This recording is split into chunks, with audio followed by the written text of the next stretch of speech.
ar katru cilvēku. Sanita, lūdzu. Jā, labdien! Paldies par uzaicinājumu, par šo diskusiju. Man liekas, ka ir ļoti labi, kad mēs runājam par šiem jautājumiem, bet, lai uzrunātu sabiedrību, mums būtu jāsaprot, vai sabiedrība vispār uztraucas par šiem jautājumiem, viņiem interesē vai viņiem neinteresē.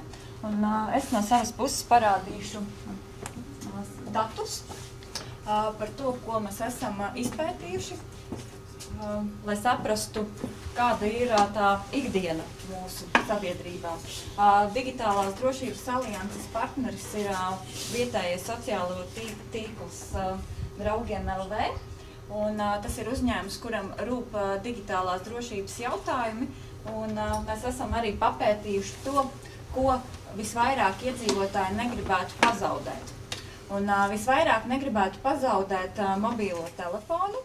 Un, protams, tas būtu interesanti, vai negrib pazaudēt, tāpēc, ka ir diezgan dārgs aparāts vai vairāk informācijas pašā telefonā.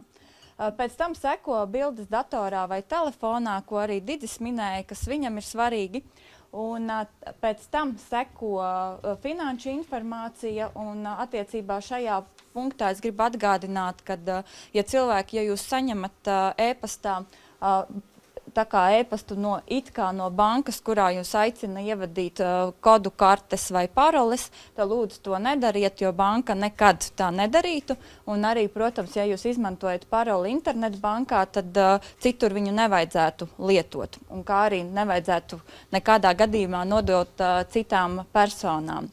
Kas ir interesanti, ka, piemēram, darba failus vai dokumentus tikai 13% visvairāk negribētu pazaudēt. Tas nozīmē to, ka uzņēmumiem pašiem būtu jādomā tieši par šiem dokumentiem un datiem, jo, kā redzams, ka cilvēkam svarīgāks ir mobīlais telefons.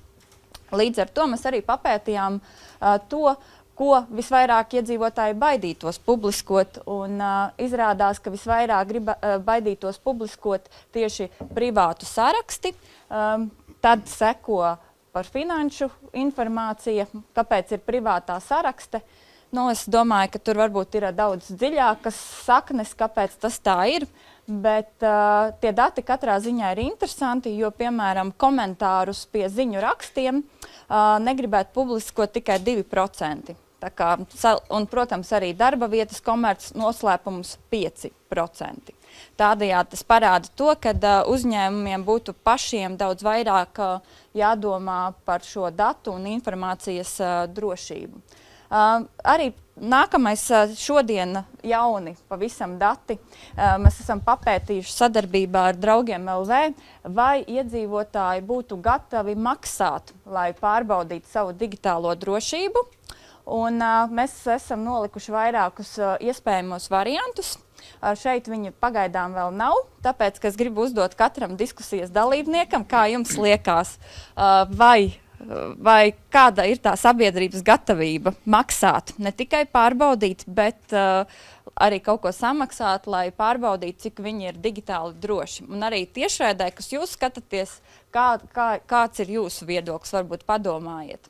Kamēr jūs domājat, es no savas puses esmu izvirzījusi 3 grupas, kā varētu sagrupēt tieši iedzīvotāju zināšanu līmeni par IT jomu, bet šajā jomā nav cilvēki, kas darbojās IT nozarē, vai viņiem ir kāda saistība.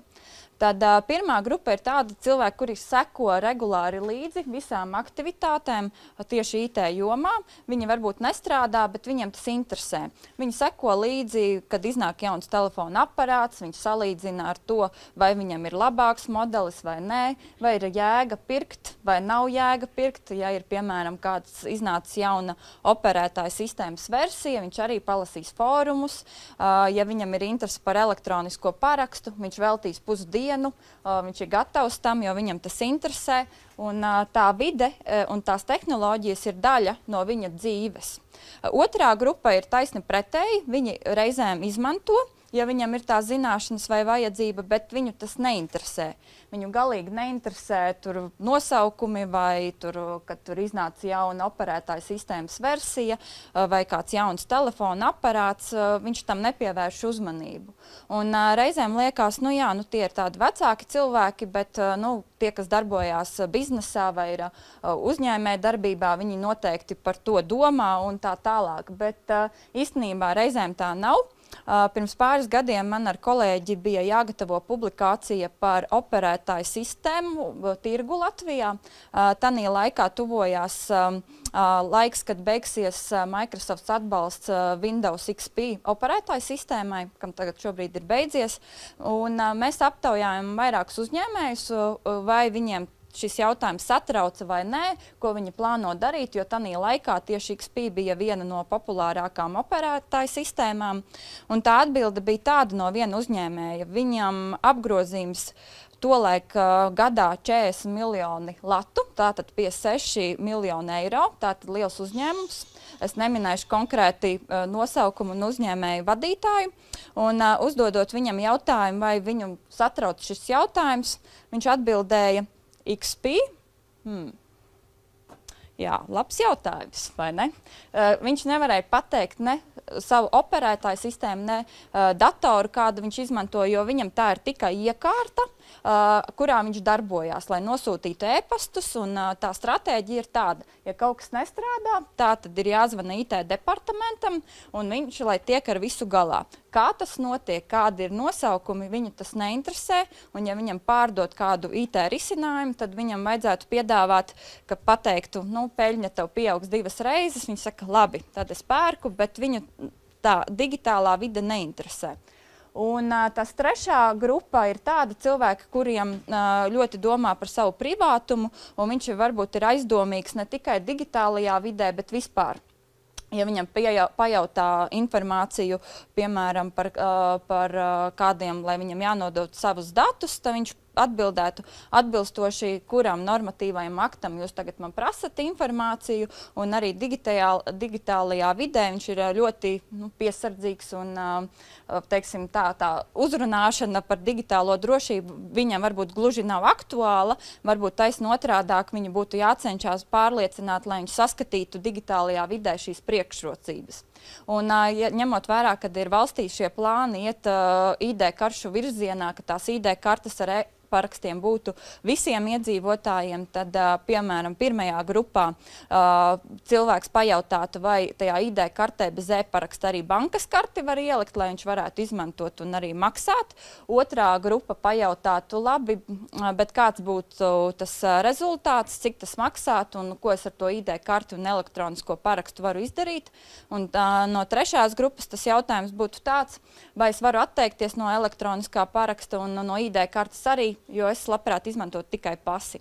Un kā uzrunāt šos cilvēkus, visgrūtāk ir otro grupu, jo viņam tas neinteresē, viņš varbūt izmanto, bet teiksim, tā digitālā vide un tās tehnoloģijas viņš par to nedomā, un bieži vien IT jomā strādājot, cilvēks runā savos terminos, un mums tas liekas mākoņu skaitļošana ir ļoti saprotami, bet ja mēs izejietu ārā, pajautātu, tad vai piemēram par DOS uzbrukumiem vai pikšķerēšanu, es domāju, būtu interesanti dati, kādas skaidrojumus mēs uz ielas varētu savākt. Tā tad iespējamie varianti. Kā jums liekas? Varbūt pēc kārtas var. Vai būtu gatavi maksāt, lai pārbaudītu savu digitālo drošību vai nē? Parunāsies ar to pazīstamo IT speciālistu. Jānis teica, ka tādi bieži ir. Labi. Ģimenē kādu var atrast. Jā, ģimenē kādu atradīs. Ja. Labi. Vēl ir kādi varianti? Droši vien ir arī tādi, kam ir antivīrus programma uzlikta un viss ir kārtībā, ko vairāk vajag. Antivīrus programma var būt maksas, var būt bez maksas. Jā, labi. Man šķiet, ka tās otrās un trešās grupas pārstāvi viņi tā kā visticamāk noteikti nē. Vieni nesaprot, kāpēc to vajag, otri ir pārāk paranoiski, lai kaut ko tādu vēlētos. Tāpēc pirmā grupa varētu būt tāda, kura drīzāk jā nekā nē. Labi, Jāni. Es vispirms par sevi kā par IT speciālistu es maksāju. Tāda nosacīta reklāma. Otra lieta, ko es gribēju pateikt, dažus radinieks man ir izdevies pierunāt maksāt. Bet es, diemžēl redzu, ka ļoti daudzi nevēlās to darīt un ir jādomā par kaut kādiem risinājumiem, kā to panākt. Jā, tad nebūtu slikti reizi gadā vai pusgadā pārbaudīt, ja izmaksas nebūtu lielas. Tā ir atbildējuši 32%. Tas īstenībā man bija liels pārsteigums. 33% ir atbildējuši nē, par to nedomāju, man tas neinteresē. Mainot internetu pakalpojumu sniedzēju vai telefonu izmantot šādu iespēju, tā ir atbildējuši 2%, un tādējādi tas pirmais un otrais variants būtu 34%. Un tas arī nozīmē, manuprāt, arī pakalpojumu sniedzējiem, ka būtu arī vairāk jādomā par šādu iespēju nodrošināšanu, jo, ja mēs paskatāmies lielajiem operatoriem to pakalpojumus, ko viņi piedāvā šajā jomā, tad vairāk tā kā nav nekā ir. Un, ja iedzīvotāji ir gatavi maksāt, tad, manuprāt, tas ir tas signāls arī biznesa videi nodrošināt šādu iespēju. Jo, protams, viens ir panākt to, lai iedzīvotāji būtu lietas kursā par šīm minimālajām drošības prasībām, bet, ja mēs pajautātu uz ielas, cik daudzi zina, ka, piemēram, bezvadu mājas tīklam parole būtu jānomaina arī rūterim, nevis tikai uzlikt šim bezvadu mājas tīklam. Es domāju, ka daudzi nemaz nezinu, ka rūterim ir parole. Līdz ar to būtu arī labi, ja bizness nāktu palīgā un arī uzņēmumi piedāvātu šādu iespēju. Regulāri apmeklēju operatoru servisu centrus un lūdzu palīdzību. Tur bija 1 vai 2%. Problēma gadījumā vēršos pie CERT.LV un neko maksāt nevēlos. Tur arī bija 2%. Lasu fórumus aptuveni 3% un regulāri pats pārbaudu datoru, telefonu drošību. Cenšos šos jautājumus pārunāt un sarunāt ar pazīstamu IT speciālistu 6%. Kas ir arī tas cits variants, un lietoju antivīrusu programmu telefonā un datorā, kam pilnībā uzticos 15%. Tādējādi mēs varam redzēt to, ka sabiedrība labprāt izmantot šādu iespēju. Protams, ir jādomā, kā uzrunāt to daļu, kas par to nedomāja, man tas neinteresē, bet izmantoju.